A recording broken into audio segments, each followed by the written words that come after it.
అందరికీ నమస్కారము. నా పేరు MV Raghava Reddy, Andhra Pradesh state electricity employees union 327 రాష్ట్ర సెక్రటరీ జనరల్ను. ఈరోజు ఆదోని డివిజన్ ఆఫీస్ నందు ఆదోని డివిజనల్ కార్యవర్గ సభ్యులు జెండా ఆవిష్కరణ కార్యక్రమం ఏర్పాటు చేయడం జరిగింది. అలాగే ఈ జెండా ఆవిష్కరణ తర్వాత మీటింగ్ కూడా ఏర్పాటు చేయడం జరిగింది. ఈ సందర్భంగా చర్చించుకోవాల్సిన అంశాలు చాలానే ఉన్నాయి. ఎందుకంటే గత కొంతకాలంగా కూడా ఎలక్ట్రిసిటీ డిపార్ట్మెంట్లో ఏదైతే 1/4/2026 తర్వాత పిఆర్సీ ఇవ్వాల్సిన అవసరం ఉంది, కానీ ఇంతవరకు కమిటీ కూడా వేయట్లేదు. చాలా మార్లు యాజమాన్యాన్ని కూడా కలిసి కమిటీని వేయమని చెప్పడం జరిగింది, కానీ ఇంతవరకు కూడా యాజమాన్యం స్పందించలేదు. అలాగే మాకు రావాల్సిన డిఏలు రేపు 1/7తో మొత్తం 4 డిఏలు అవుతాయి, కానీ ఇంతవరకు కూడా పెండింగ్ పెట్టి కూర్చున్నారు. ఇది కూడా ఇవ్వాల్సిన అవసరం ఉంది. ఈక్వల్ వర్క్ ఈక్వల్ పే ఇస్తామని చెప్పి మాట ఇవ్వడం జరిగింది పిఆర్సీలో, కానీ ఇంతవరకు పిఆర్సీ కమిటీనే వేయలేదు. వారికి కూడా న్యాయం చేయాల్సిన అవసరం ఉంది.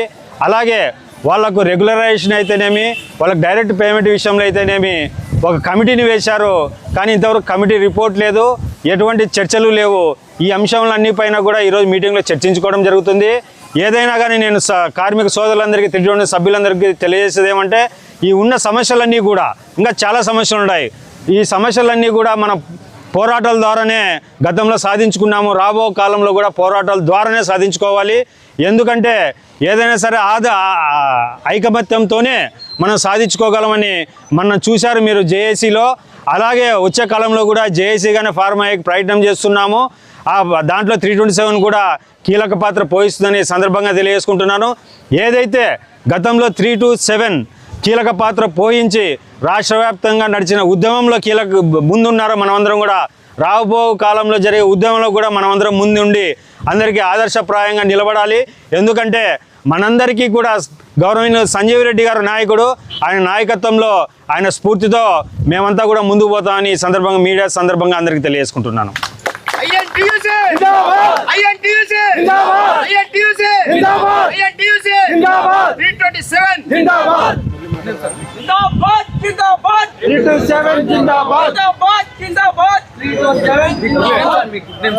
నా గుడ్ నేమ్ ఎంవి రాఘవరెడ్డి.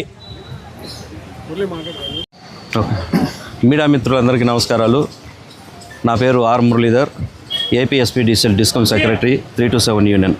ఈరోజు చాలా అద్భుతమైన రోజు. ఎందుకంటే కార్మికుల సమస్యల గురించి మా సెక్రటరీ జనరల్ గారు చెప్పారు.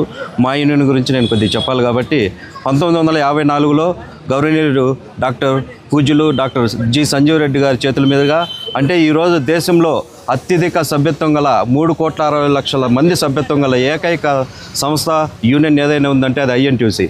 ఆ మాతృ సంస్థ అయినటువంటి మన అనుబంధ సంస్థ 327 1954లో సంజీవ్ రెడ్డి గారి చేతుల మీదుగా ఏర్పడి ఈ రోజుకు దినదినాభివృద్ధి చెంది దాదాపు 72 సంవత్సరాలుగా సంజీవ్ రెడ్డి గారే నాయకత్వం వహిస్తూ, ఆయన నాయకత్వంలో మేము అందరూ పనిచేస్తూ, ఆయన నాయకత్వంలో కార్మికులకు సంబంధించినటువంటి సమస్యలను ముందుండి పరిష్కరించడంలో మన 327 యూనియన్ ముందుంటుందని ఈ సమాముఖంగా తెలియజేసుకుంటూ, రాబో కాలంలో కూడా మరింత అభివృద్ధి చెందుతూ కార్మికుల సమస్యలు ఎక్కడున్నా మొట్టమొదటిగా అందరికీ తెలిసిన విషయమే 327 యూనియన్ గౌరవంగా ముందుండి ప్రతి కార్మికుల సమస్యను తీర్చే వరకు మేము ముందుండి పోరాడతామని ఈ సమాముఖంగా మీడియా మిత్రుల ద్వారా గవర్నమెంట్కి తెలియజేస్తున్నాను. కార్మికుల సమస్యలు చాలా ఉన్నాయి. ఇందాక మా సెక్రటరీ జనరల్ గారు చెప్పినట్లు మన విద్యుత్ శాఖలో చేసేటువంటి పిఆర్సీ డిఎల్ ఇష్యూలు ఉన్నాయి. ఈ డిఎల్ ఇష్యూలు మా సెక్రటరీ జనరల్ గారికి మేము విన్నవించాము. దగ్గరలో ఫామ్ అయ్యేసి మా గౌరవ ఎనర్జీ సెక్రటరీతో కలిసి ఈ సమస్యను పరిష్కరిస్తామని మాకు హామీ కూడా ఇచ్చారు. కాబట్టి ఈ విషయంలో కూడా మేము 327 ముందుండి మేమే చొరవ తీసుకొని ఈ పిఆర్సీ విషయంలో కూడా సాధిస్తామని ఈ మీడియా మిత్రుల ద్వారా తెలియజేసుకుంటాను. ధన్యవాదాలు సార్. భవిష్యత్తులో ఉద్యోగుల మనగడకే ప్రమాదం ఏర్పడుతుంది. దానివల్ల మీరు కార్మిక సంఘాలుగా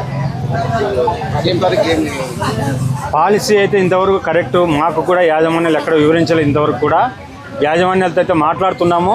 మా ఉద్యోగుల పరిస్థితి ఏమనేది కూడా గతంలో మాట్లాడడం జరిగింది. తొందరలోనే రేపు పిఆర్సీలో ఆ విషయం గురించి కూడా యాజమాన్యం దగ్గర మాట్లాడతామని ఈ సందర్భంగా తెలియజేసుకుంటున్నాను. సెక్రటరీ ప్లస్ రాష్ట్ర డిప్యూటీ జనరల్ సెక్రటరీ, ఈరోజు చాలా ఆనందకరమైన విషయము. ఎందుకంటే మా ఆదోనికి రాష్ట్ర నాయకులు సెక్రటరీ జనరల్ పెద్దలు రాఘరెడ్డి సార్ రావడము, కంపెనీ ప్రెసిడెంట్, సెక్రటరీలు, కంపెనీ వర్కింగ్ ప్రెసిడెంట్ అందరూ వచ్చి మా జెండాని దిగ్విజయంగా చేస్తూ మా కార్మికులకు గుండె ధైర్యం నింపినందుకు పెద్దలకు ధన్యవాదాలు తెలుపుతున్నాను సార్. ఇక్కడ మా సీనియర్స్ 2007లో జెండా ఆవిష్కరణ చేశారు. వాళ్ళు వచ్చేసి జెండా ఆవిష్కరణ చేశారు 2007లో. ఆ రోడ్డు వెడల్పు అది కొద్దిగా డ్యామేజ్ కావడం వల్ల దాన్ని మరి పునర్నిర్మాణం చేశాము. ఈ పునర్నిర్మాణము ఇంత ఘనంగా జరుగుతుందని నేను కళ్ళకు కలలేదు సార్. చాలా ఘనంగా చేశారు మా కార్మికులు, మా సోదరులు అందరూ సపోర్ట్తో, తర్వాత మా రాష్ట్ర నాయకులు, కంపెనీ లీడర్లు, జిల్లా లీడర్లు అందరూ సహకారంతో చేశాం సార్. తర్వాత కార్మికుల సమస్య గురించి మా సార్లు చెప్పారు. సార్ దయచేసి ఈ విషయం అయితే ఖచ్చితంగా మీరు పోరాడాలా సార్. ఎందుకంటే కార్మికులు నమ్మిందే మన యూనియన్ని ఎక్కువ శాతము ఖచ్చితంగా పోరాడతారని మేము కూడా ఆశిస్తున్నాం సార్. మెయిన్ అవుట్ సోర్సింగ్ వాళ్ళకి వచ్చేసి మన ధర్నా చేసే కార్యక్రమంలో 1-4 నుంచి సమాన పని సమాన వేతనం ఇస్తామని ఒప్పుకున్నారు సార్ మా మేనేజ్మెంట్. అది కూడా ఇంతవరకు కల్పించలేదు. అది కూడా కొద్దిగా ముందుకు వెళ్ళి మనమే పోరాడి సాధిస్తాను సార్. ఖచ్చితంగా సాధిస్తారు అని కూడా మేము నమ్ముతున్నాం సార్. ఎందుకంటే అవుట్ సోర్సింగ్ వాళ్ళకి చాలా జీతంతో కొన్ని ఏళ్ళ నుంచి చేస్తున్నారు సార్ వాళ్ళు. అలాగే ఈ సోలార్ గురించి సార్ అడిగారు. సోలారు ఈ విధంగా ఎక్కువ అయిపోతే మన ఉద్యోగులు మన కూడా కరువు అయిపోతుంది సార్. ఎందుకంటే సోలార్ వచ్చేసాయంటే మనం ఎంప్లాయీస్ ఏ పరిస్థితుల్లో ఎలా ఉంటామో మనకైతే అవమానం ఏంటంటే చాలా ఇది ఉంది సార్. ఎందుకంటే ఉంటామా తీసేస్తారా అందరికీ అనుమానం ఉంది సార్.